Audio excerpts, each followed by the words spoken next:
Halo, apa kabar semua? Balik lagi di channel official Komplit Seluler, channel terbaik, terlengkap dan berkualitas ya. Kali ini saya akan mereview salah satu produk yang kemarin saja baru di unboxing, yaitu Vivo Y30i ya.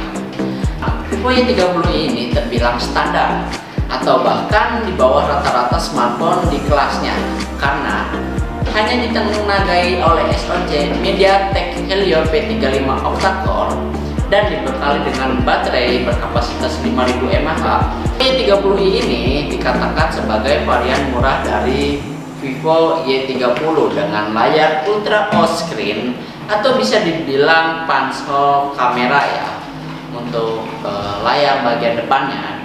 Vivo Y30 ini bisa dikatakan dengan varian murah dari Vivo Y30i dengan layar Ultra OLED screen atau bisa dibilang punch-hole kamera, dipadukan dengan casing glossy yang menawan.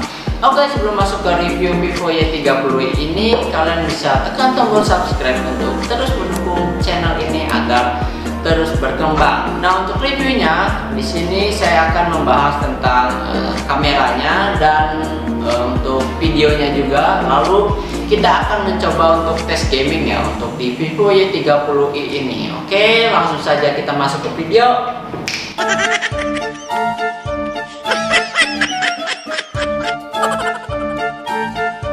Ini kita akan coba langsung kamera dari Vivo Y30 ya. Kita coba kamera belakangnya dulu. Yuk kita.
Oke, jadi tadi sudah tes review kamera dan juga video, lalu tes gaming juga ya. Terakhir kita bermain PUBG ya. Mungkin sekian review dari saya, sampai jumpa di next video. Dadah.